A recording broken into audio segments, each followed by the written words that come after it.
In the midnight glow where the stars align, we lose ourselves in the rhythm divine.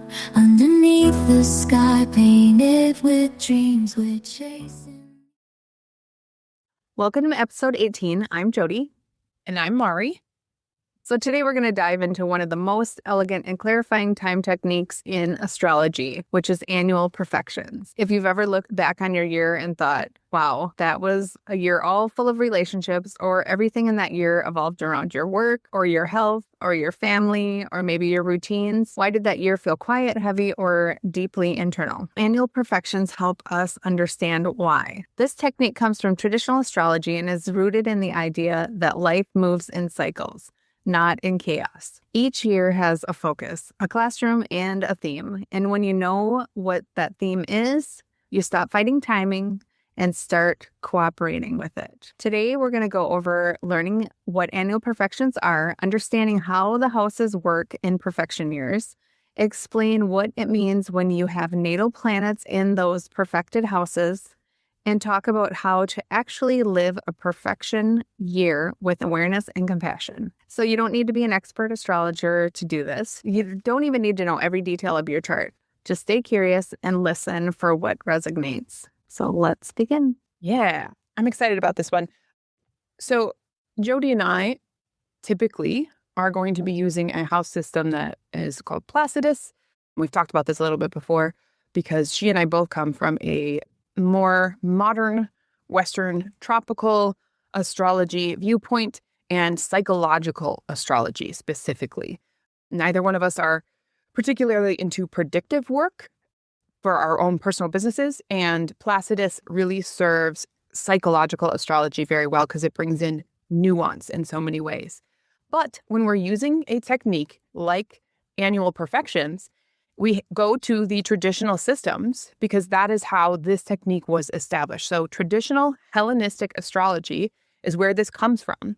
And at that time, they were using the whole sign house system, which very cleanly divides each sign into 30 degrees. All of your houses are going to be exactly the same. So because perfections are about counting years of your life by the houses in your chart, the ruler of each house acting then as the time lord for the year, this makes the whole sign house system the cleanest way to do this. Annual perfections work by starting at the ascendant and moving one house per year, repeating every 12 years. Once you reach the 12th house, you start over again with the first house. So whole sign houses, one full sign equals one house, which allows for clean, consistent counting and keeps the system in that traditional sense where it originated. And then that also means we are going to be using the traditional rulers because traditional Hellenistic astrology came before we discovered the existence of Uranus, Neptune, and Pluto. Thus, using this technique, we use the traditional rulership of each sign in keeping as well with that tradition. It's fair to say, now that we have the knowledge of these outer planets, though, and feel them so deeply connected to the signs that they rule, you can certainly use the traditional ruler as the main theme or time lord for the year, but pay attention to the modern ruler as a second or added layer. So this affects 3 different signs. Scorpio, its traditional ruler is Mars. Its modern ruler is Pluto. So if you have Scorpio on the cusp of the house that is ruling this particular year, Mars is going to be the time lord, the ruler for the year. But Pluto can be an added layer. Aquarius traditionally is ruled by Saturn, and its modern ruler is Uranus. And then Pisces, traditionally ruled by Jupiter, with its modern ruler being Neptune. The traditional Time Lord sets the theme. The outer planet kind of acts like a major weather system moving through that theme. It has an effect on it because we now have an awareness of these planets and we know the strength of these outer planets as well. So you can layer it. And then I'm just going to briefly go over the rulership for everyone of all of the signs in the traditional sense. So Aries is ruled by Mars. Taurus is ruled by Venus. Gemini is ruled by Mercury. Cancer is ruled by the moon. Leo is ruled by the sun. Virgo is ruled by Mercury. Libra is ruled by Venus. Scorpio is ruled by Mars in the traditional sense. Sagittarius is ruled by Jupiter. Capricorn is ruled by Saturn. Aquarius is also ruled by Saturn in the traditional. And Pisces is ruled by Jupiter. To clarify, when you're looking at annual perfections, and we'll have a chart that we add in for you to get a visual that will be in the notes of this podcast. And you can also go to astroseek.com and pull up your own personal annual perfections chart. Like Mari said, we use whole sign houses. If your rising sign is Leo, your whole first house is going to be Leo. From birth to the age of 1, you're in the first house. And then once you hit 1, then you move into the second house and so on. What sign that is in that house is based on your own personal birth chart. So that's why it's nice to be able to go to AstroSeek and pull up your own chart so you know exactly what signs are on each of those houses, because again, that becomes part of the story and another layer to annual perfections. A crucial concept with annual perfections is that there is a core idea that changes everything. In a perfection year, the activated house becomes loud. And that area of life is going to ask you for your attention, whether you seek it or not. Then those planets are going to wake up and they become active and they participate in your year. So either as teachers, challenges, allies. So think of it like this. The house is the room. The Time Lord is the manager of the room. And natal planets are the people inside. So now let's walk through each of the houses and give you an example of what that might look like. We have 12 houses and there's 12 perfection years. So the first house is going to be 0, 12, 24, 36, 48, 60, and 70. And then it's going to rotate around like that throughout the houses.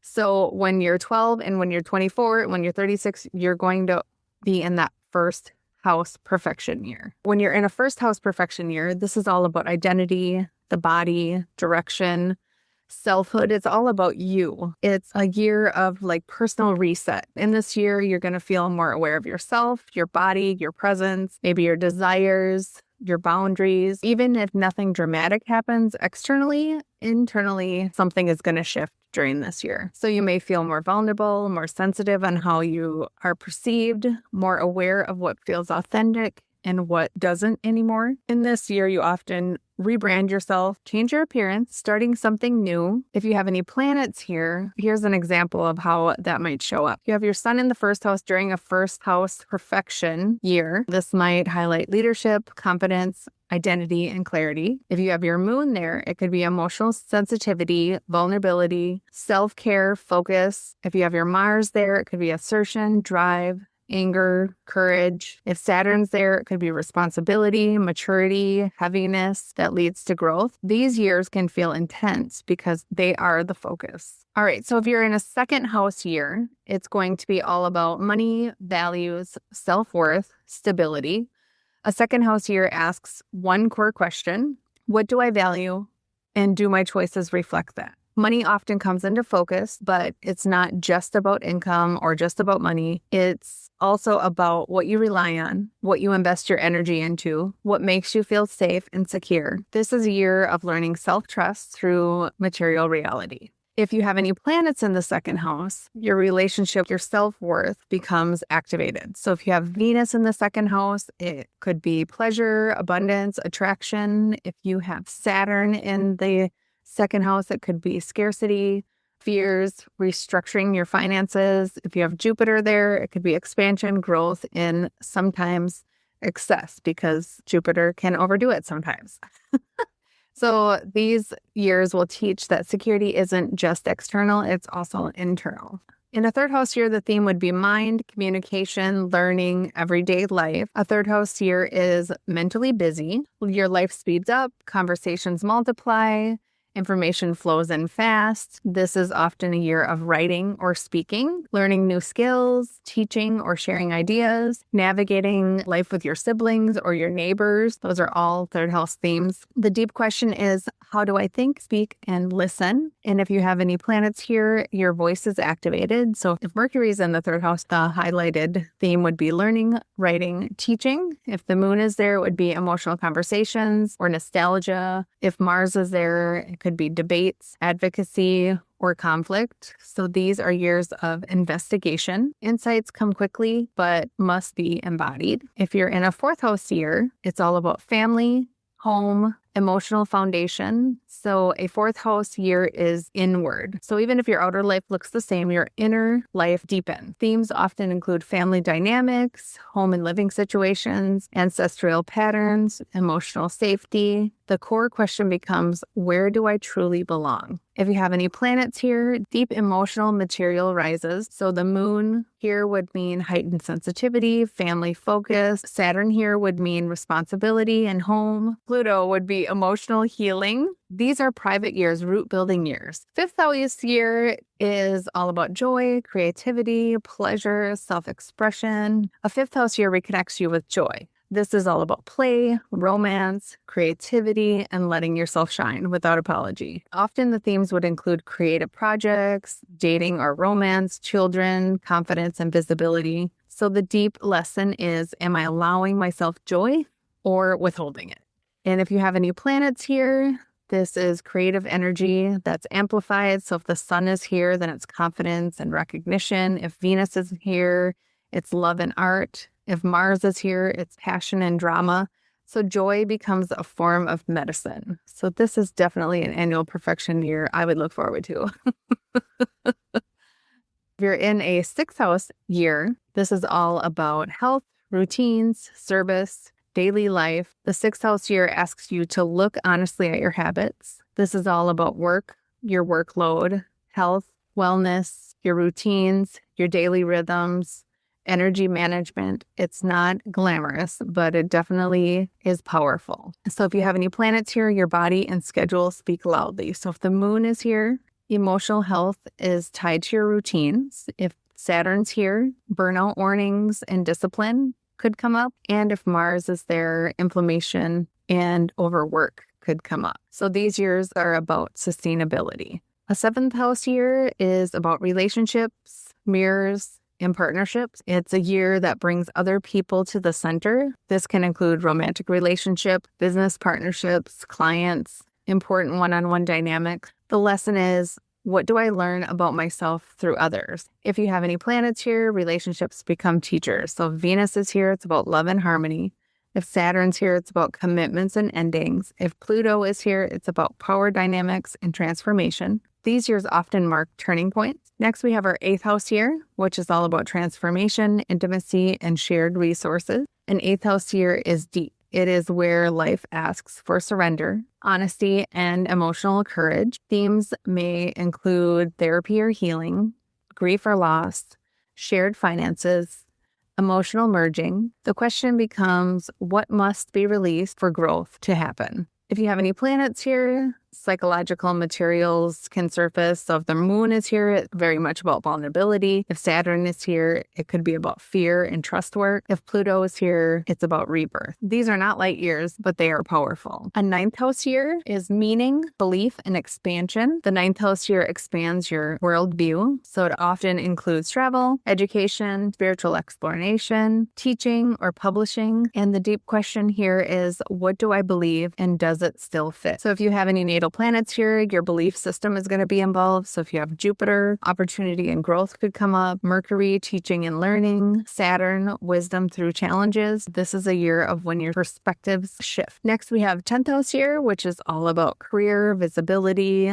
leadership, legacy. It's a year about being seen. Themes often include career milestones, leadership roles, public recognition, responsibility. This is a year to ask yourself, what am I building in the world? And if you have any planets here, your public life intensifies. So if the sun is here, it's leadership and recognition. If Saturn is here, it's authority and pressure. And if Mars is here, it's ambition and conflict. These years often define chapters. And the next one is the 11th house year. So this is all about community, vision, future goals. An 11th house year focuses on connection and contribution. So themes that are included in this would be friendships, groups and networks, long-term dreams. A question that you may want to ask yourself is, who am I building the future with? If you have any planets here, the community activates them. So Venus is here, it's meaningful friendships. If Jupiter is here, it's expansion through group. If Uranus is here, it's sudden changes and cycles. These years align align you with your people. And last but certainly not least, we have a 12th house year, and that's all about closure, rest, spiritual integration. It's a year that is most misunderstood, but it's very sacred. So it's about letting go, healing, solitude, spiritual processing. It's not about failure. It's about completion. And if you happen to have any planets here, it's all about inner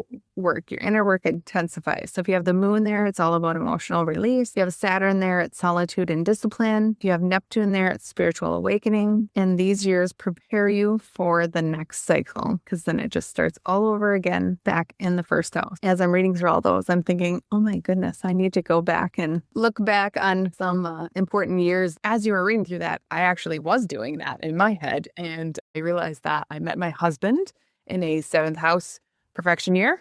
Oh, fun. And my very good friend passed in a 12th house perfection year, which again, you said was about release and deep spiritual work. There was a lot of that was kind of also in the midst of my spiritual awakening time, and loss and grief and processing through all of that. And it was a lot of internal work that year. Those were two that just jumped out right away as you were talking. And I was just kind of scanning back over my recent perfections. Yeah, me too. And even the planets that were placed in those houses and the way that that had an effect. For instance, I have Uranus and Saturn both in my 12th house. So the deep internal work being, that Saturn and Uranus bringing about something pretty shocking. In my good friend was quite young, and it was cancer, and it happened pretty quick. So that was a very kind of a Uranus shocking awakening thing, right? But it actually brought me closer to spirit and made me dive deeper into my spiritual walk, because I had to literally walk someone home. I was right next to her through a lot of that year as she was dying, and that takes you into that liminal space and really thinking about what happens after we leave this physical plane. Yeah, it's very accurate. And as Jody said, the houses, that's step one. That is the main thing with perfected, if you're looking at this technique of perfected house years. And then there's many layers that you can add to this. You can literally just keep it as the house and just look at the themes of the house. Then again, the planets within the house are kind of acting as those supporting characters for the year, but you can keep layering this. Next is the natal placement of the Time Lord. And I've said Time Lord a few times. I should have clarified. Time Lord is also a term used for the ruler in Hellenistic astrology. They called it the Time Lord. We use ruler typically in modern astrology, but we're playing along with the Hellenistic phrasing even here because it comes from that place. So what you're going to look at next is you're going to find the ruler of that perfected house for the year. Where is that in your natal chart? You're going to look at the house the Time Lord occupies, the sign that it's in, and its condition, meaning is it supported or challenged by other planets? That's aspects, right? Supported would be supported by trines and sextiles and flowing energy.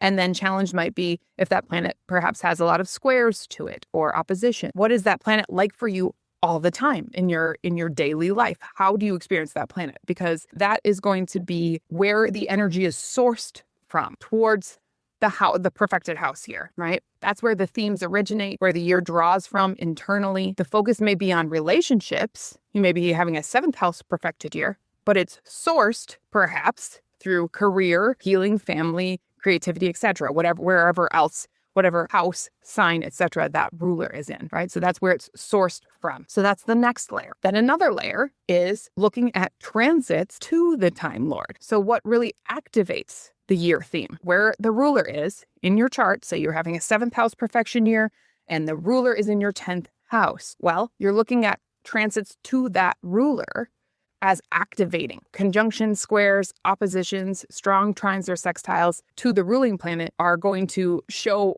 when that energy comes alive and when it's the most activated throughout the year. And then another layer, you can look at transits of the Time Lord as it moves through the houses. So the ruling planet will also be moving through the sky, not your natal one, but the transiting planet.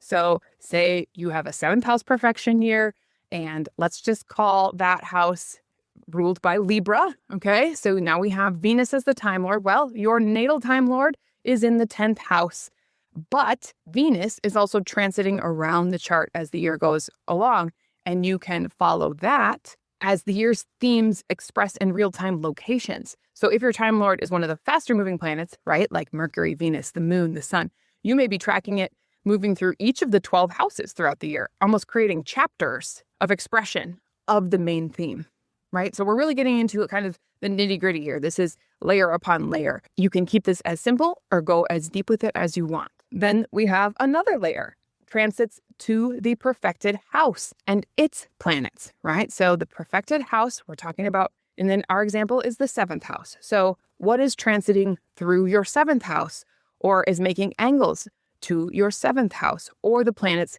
contained therein? It's actually especially important when the perfected house contains natal planets or major transits activate those placements of the slower moving outer planets.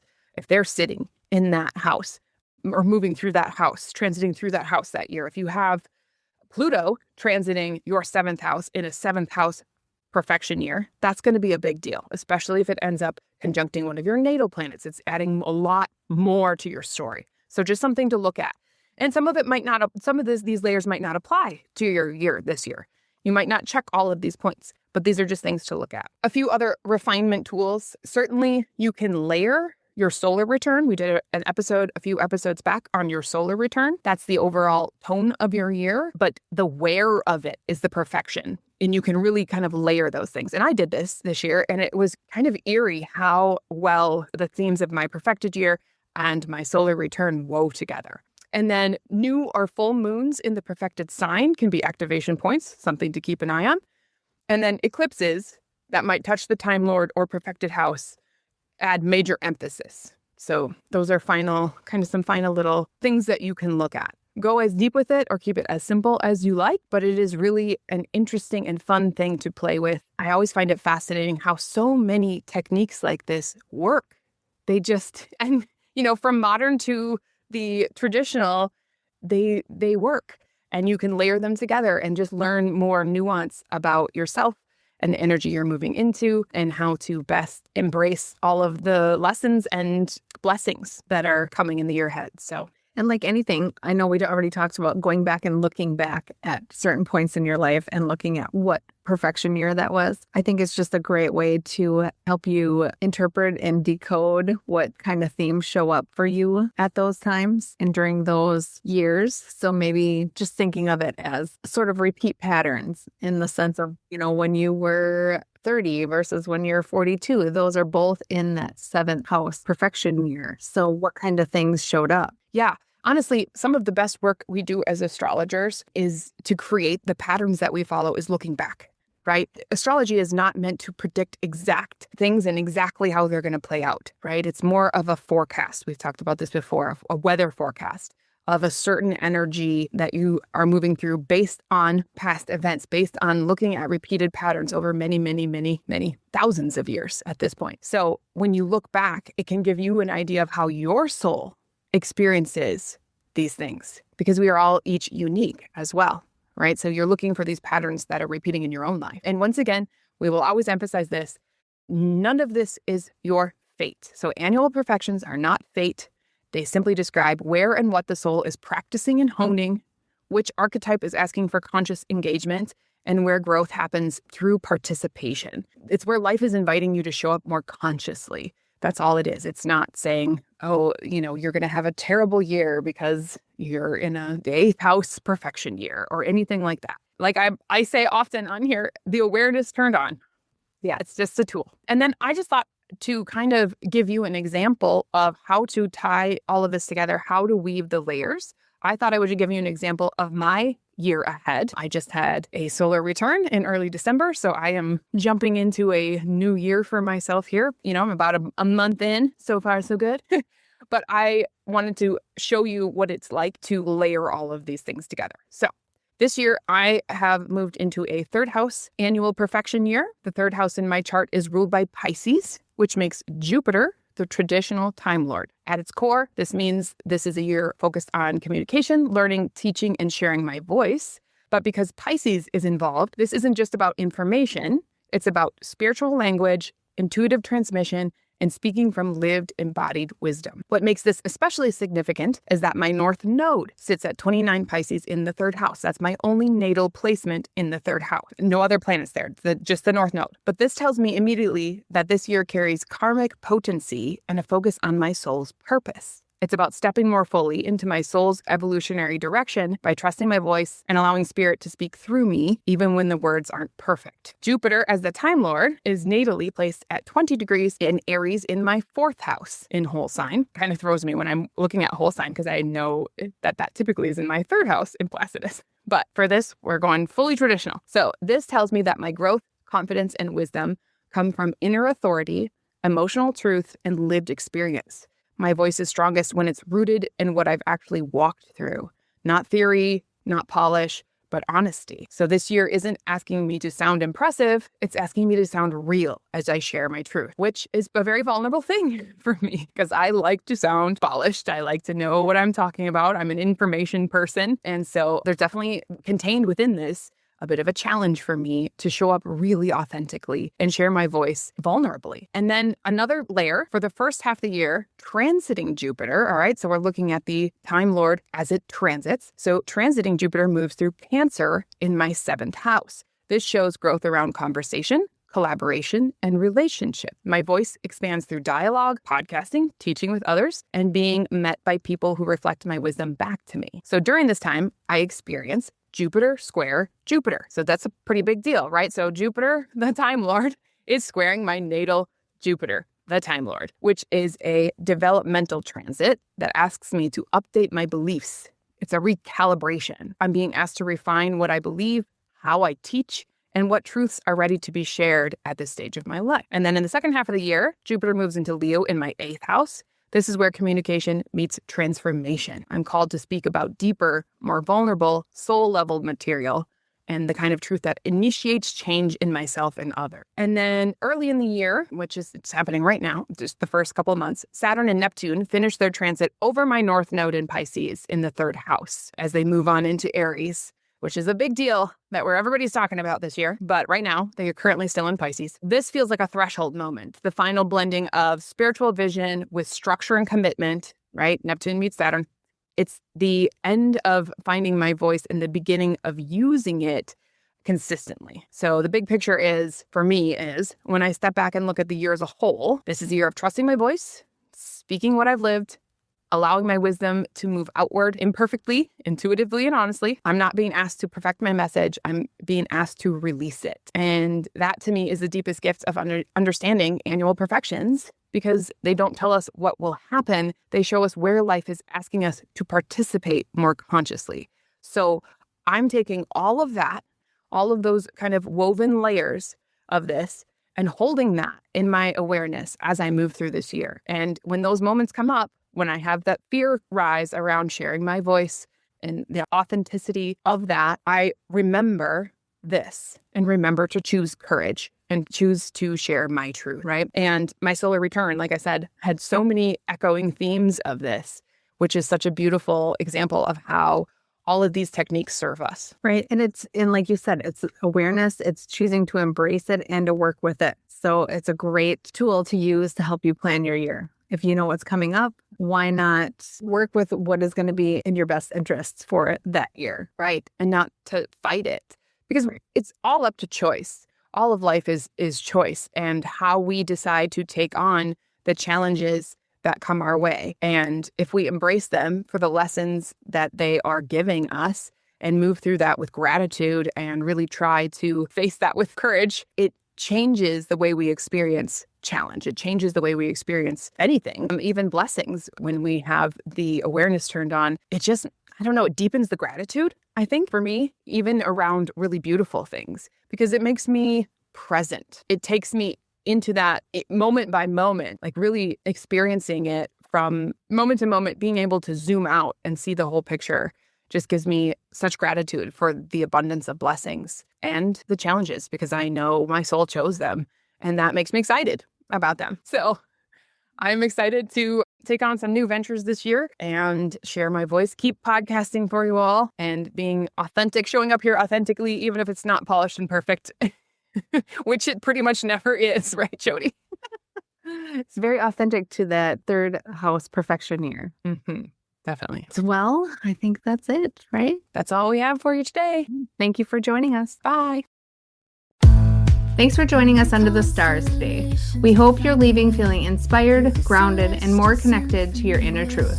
And if you loved this episode, we would be so grateful if you would subscribe, leave us a review, and share it with someone you love. If you're ready to explore your soul's path through psychological, evolutionary astrology, and personal astrological coaching, you can find Mari at yoursoulpurposeastrology.com or follow her on Instagram and Facebook at Your Soul Purpose Astrology. And if you're ready to illuminate your birth chart and explore how essential oils can support your emotional and energetic alignment, you can find Jody at earthandskyessentials.com or at Earth and Sky Essentials on Facebook and Instagram. And remember, your soul is always guiding you. The magic starts within.